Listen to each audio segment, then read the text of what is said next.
pour résoudre les difficultés, pour résoudre les problèmes et trouver donc des solutions aux problèmes rencontrés par les Sénégalais dans tous les secteurs de la vie. Voilà, il faut le dire à Aboubakry également et le noter. La formation d'un gouvernement, c'est un exercice assez complexe, hein, il faut le rappeler, qui tient compte de beaucoup de paramètres. On le sait, il y a des considérations liées donc au territoire qu'il faudra effectivement des équilibres dans ce cadre-là. Il y a également des choses à prendre en compte dans le domaine religieux aussi, hein. Beaucoup de paramètres en tout cas, des équilibres tout court qu'il faut considérer. Évidemment, c'est une équipe qui sera politique parce que évidemment le président de la République lui-même a été élu sur la base d'un programme défini avec une équipe, une coalition. Il l'a rappelé aussi tout à l'heure dans le message transmis par le Premier ministre. C'est une équipe qui sera formée évidemment autour de la coalition Diomaye président qu'il a élu avec bien sûr comme socle le PASTEF. On verra maintenant qu'est-ce qui va se passer à ce niveau. On va découvrir, on va leur permettre le Premier ministre et le ministre secrétaire général de lever un coin du voile sur cette liste-là. Monsieur le Premier ministre, vous avez la parole.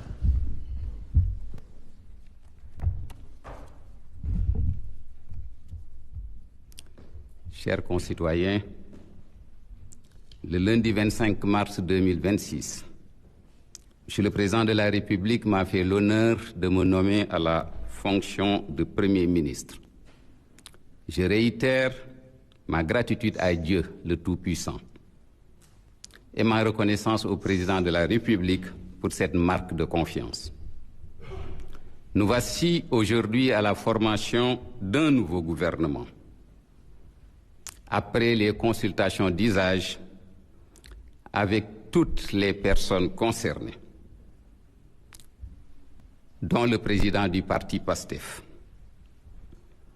Je voudrais tout d'abord indiquer que Monsieur le Président de la République, gardien de la Constitution, tient à rappeler qu'en toutes circonstances, un homme d'État doit veiller à ce que la patrie et la République soient toujours au-dessus de toute considération partisane, de quelque sorte que ce soit.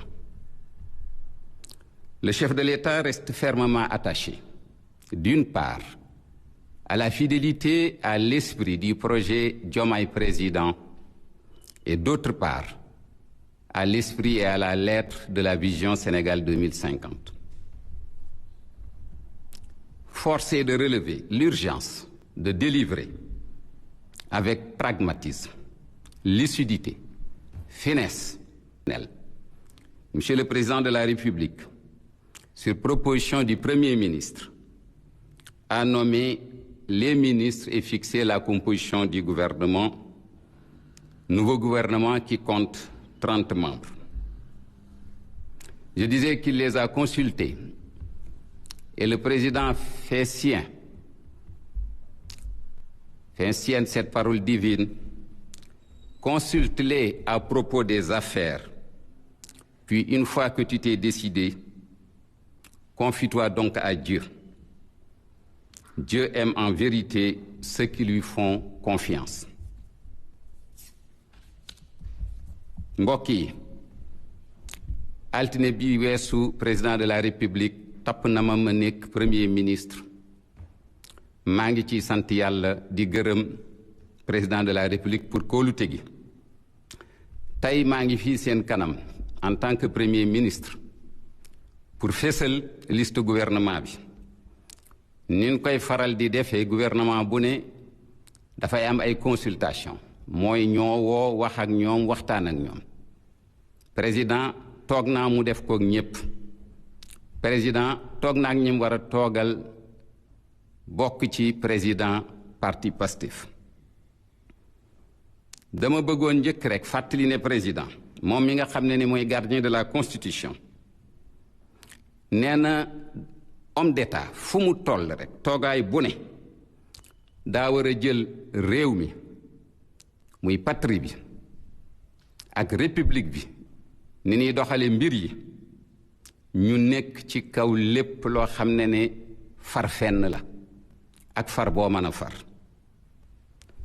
président de la république nee na tënk na boppam ci projet Diomaye président bi nga xam ne moom la sénégalais yi defee alternance di tënk boppam tëm ci vision Sénégal 2050 mooy tabax boobu ñu tabax wax fu ñu jëmale Sénégal nga xam ne ñu ngi ci taataane lu bari ci projet Diomaye président képp ku dëkk ci dëkk bi xam nga ne jàmpa ngi fi ci faj coonay sénégalais yi loolu nag dafa laaj xarañ dafa laaj xippi dafa laaj naxante ba mën a am li nga bëgg ci ñu am Sénégal mu moom boppam Sénégal goo xam ne dafa yamale ñépp Sénégal gu naat ba pare jàpp lool ci aadaam yi président de la république dafa jàpp ne nag ku ñuy wax homme d'état muy président li ko war mooy dajale ñépp ñu nekk ci réew mi ndax ci loolu rekk lan mën a faj aajo yi faj li nga xam ne ni moo gën a jàmp te ñépp xam nañ ne Sénégal lu ci bëri jàmp na bu nu sukkandikoo ci lii ni ko constitution bi joxe président de la république gis na samay proposition mu daal di nommer ay ministre yoo xam ne ni ñooy gouvernement bi ministre yooyu nag fanweeri nit lan ma fàttali ne fanweer ak benn la woon ci gouvernement bi jàll bala maa jox kàddu gi ministre secrétaire général de la présidence de la république pour mu liiral leen ñi nga xam ne ñoom la président tabb ci gouvernement bi damay fàttali waxu yàlla subhanahu wa taala waxoon na ko yonentam bi ci lépp loo jëm waxtaan ceeg ñoom waaye bis boo demee ba dogu da ngay wékku ci yàlla te yàlla dëgg-dëgg bëgg na lool ku wékku ci moom bëgg na ci ñu koy wóolu. Monsieur le ministre secrétaire général de la présidence, je vous passe la parole pour la lecture de la liste des membres du gouvernement.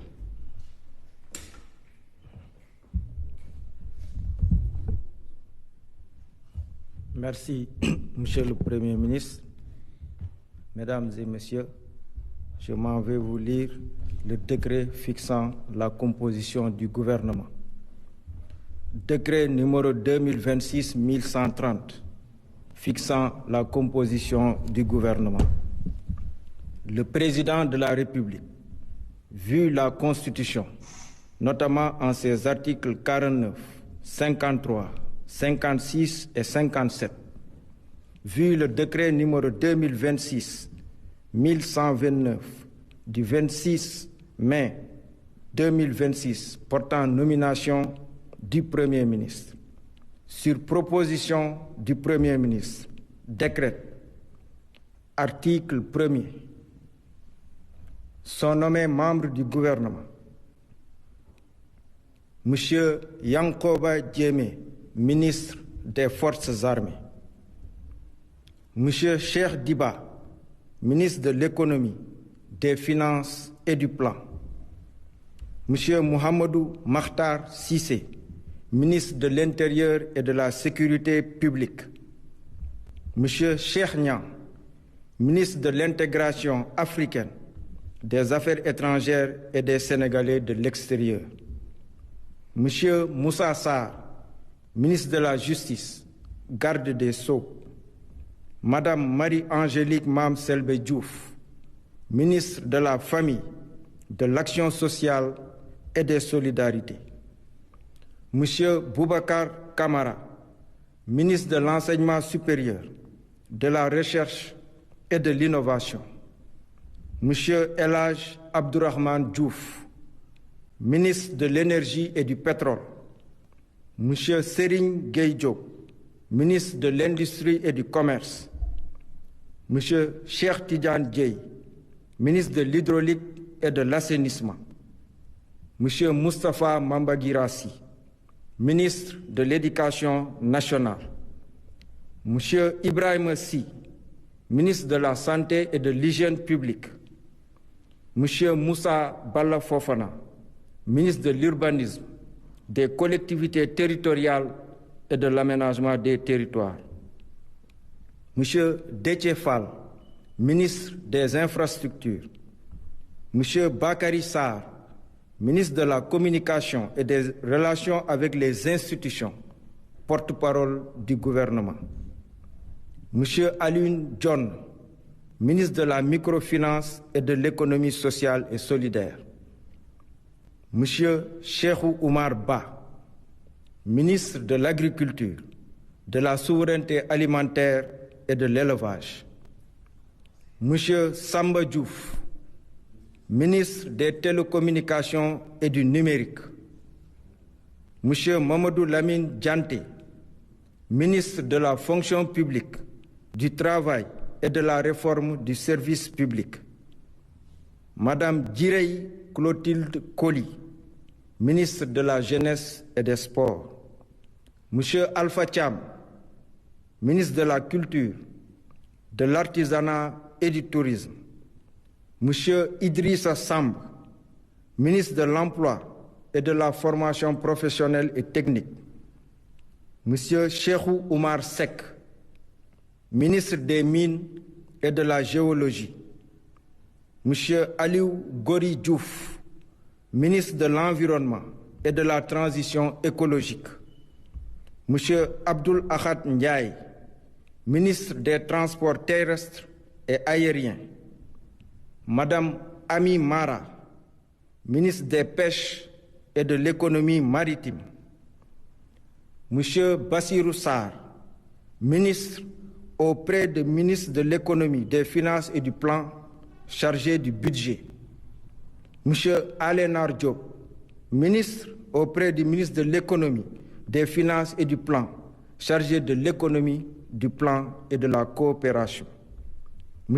Ousmane Diagne, ministre auprès du ministre de l'Agriculture, de la Souveraineté alimentaire et de l'Élevage, chargé de l'élevage, Madame Mam Koumba Diop, ministre auprès du ministre de la Culture, de l'Artisanat et du Tourisme, chargé de la culture, des industries créatives et du patrimoine historique. Article 2. Le présent décret sera publié au journal officiel de la République du Sénégal.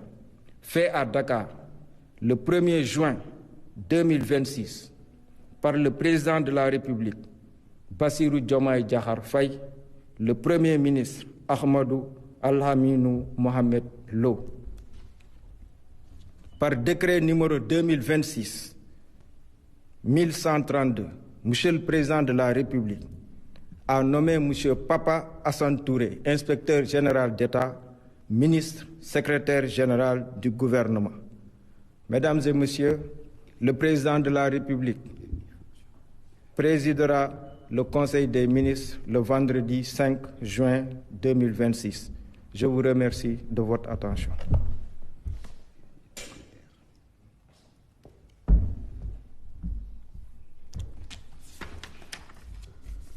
Mesdames et Messieurs, comme vous le constaterez, nous avons un gouvernement de mission et d'obligation de résultat qui a un socle politique et un socle technocratique. C'est un gouvernement de prise en compte de notre désir et réalité du vivre ensemble dans la diversité territoriale et sociale et qui fait place aux jeunes et aux femmes.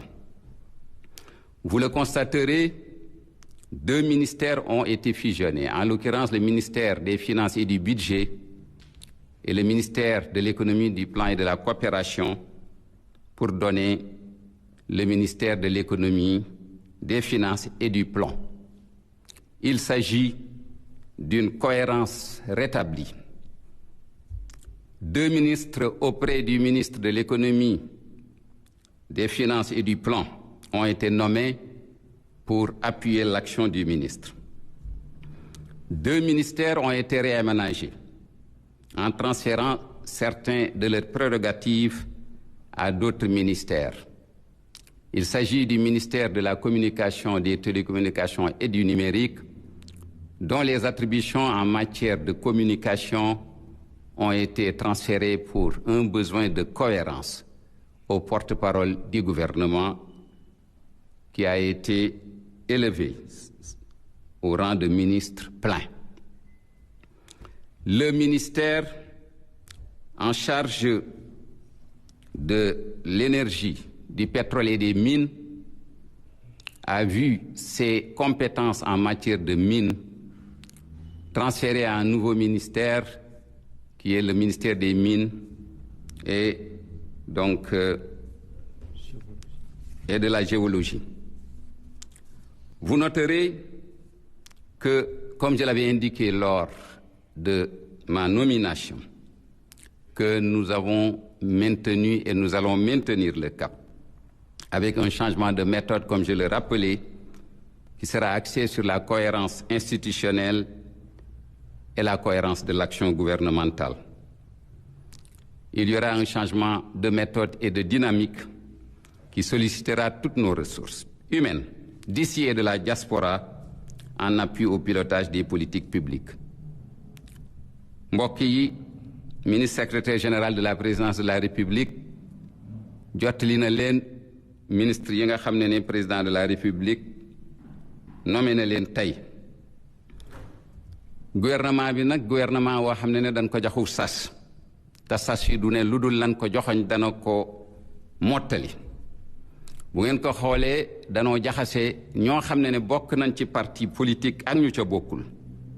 bu ngeen ko xoolee itam bàyyi nañ xel gox-goxaan yi ak fépp foo xam ne waa Sénégal nga fa, ndax loolu mooy ab réew na ci ñépp ji seen bopp.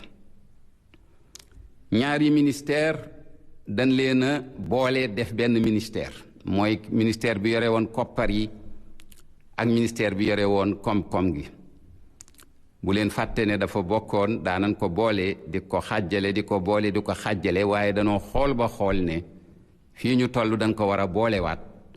ministère bu bees bi ñu wutal ko tur mu tudd ministère de l'économie, des finances et du plan. wutal nañ ministre boobu ñaar ñu koy jàppale, muy ñaari ministre yu nekk ci wetam, kenn ki yore budget, kenn ki yore koom-koom. am na ñaari ministère yoo xam ne am na luñ ci teggi dem féetale ko feneen, muy ministère de la communication, des télécommunications et du numérique, mooy ñi nga xam ne ñoo yore woon lépp luy jokkale ak xarale yu bees yi ba pare di dox ak seen diggante ak journaliste yi.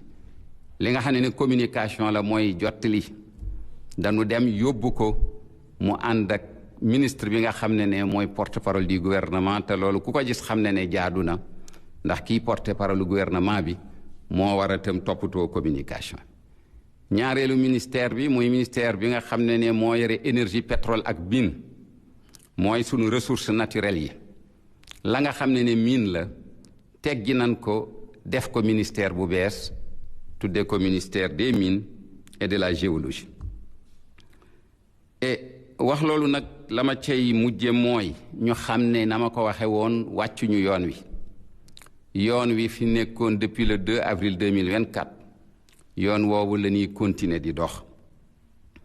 waaye nag dana am luñ ci joyanti loo xam ne liñ ci jublu rek mooy ñi nga xam ne ñoo seq réew mi di kilifay réew mi ñu nekk ci loo xam ne ku ko gis xam ne ku ci ne toog nga sa place. mu nekk loo xam ne tam ci liggéeyu nguur gi dañuy fexe rek ba mu nekk liggéey boo xam ne lépp dana mën a aw ci yoon. changement méthode nag doxalin wi day laaj bépp sénégalais foo ne nga nekk fii ci réew mi nga nekk bitim réew ci diaspora bi nga ñëw jàpp ci liggéey bi te loolu ci fan yu néew danan indi ay jumtukaay yoo xam ne ni képp koo xam ne ni bëgg nga ñëw jàpp ci yëf yi muy addiya wala asaka booy joxe ci sa xam-xam nga ñëw indi ko ñu bokkandoo réew mi. loolu laa leen fi indi woon nag di mujjee wax rek ne conseil des ministres bi njëkk ci gouvernement bu bees bi danañ ko amale ajjuma incha allah wasalaamu aleykum. jërëjëf merci beaucoup jërëjëf monsieur le premier ministre mu nekkoon donc le premier ministre Ahmadou Al Aminou Lo ànd ak ministre secrétaire général de la présidence de la République Oumar Samba Ba ñu leen doon dégtal kon ñi nga xamante ni moom la ñëpp doon xaar fan yii yëpp moom mooy liste bi nga xam ni mooy composé gouvernement bi gis nañ ko Aboubacry toll na ci fanweeri ministre daanaka juróom fukki fanweeri ministre. Dans le gouvernement précédent, ils étaient 31. Là, il s'agit de 30 ministres, dont 5 donc secrétaires d'État et des ministres auprès de ministres pleins, comme au niveau du ministère de l'économie, des finances et du plan. Il y a également à ses côtés 2 ministres secrétaires d'État. Et la remarque aussi, c'est qu'il y a l'absence de grande ponte du parti PASTEF, les Patriotes, qui ne figure pas dans ce nouveau gouvernement. Comme vous l'avez dit, il s'agit donc d'un gouvernement de mission avec obligation de résultat. Le cap a été fixé par le Premier ministre et le premier conseil des ministres se tiendra le vendredi prochain. Il s'agira donc de regrouper, de mettre une image sur ces noms, parce qu'il y a beaucoup de noms qui sortent de plus ou moins de l'anonymat. Il s'agit de technocrates. Il ne s'agit pas d'un gouvernement purement et simplement politique. Il y a également il y a le socle politique et le socle technocrate. Donc, il s'agira donc pour le vendredi prochain le Premier ministre, de tenir le premier conseil des ministres pour donner le cap et se mettre au travail. Attendant donc de retourner l'antenne à Adama Anouchkaba et ses invités pour débriefer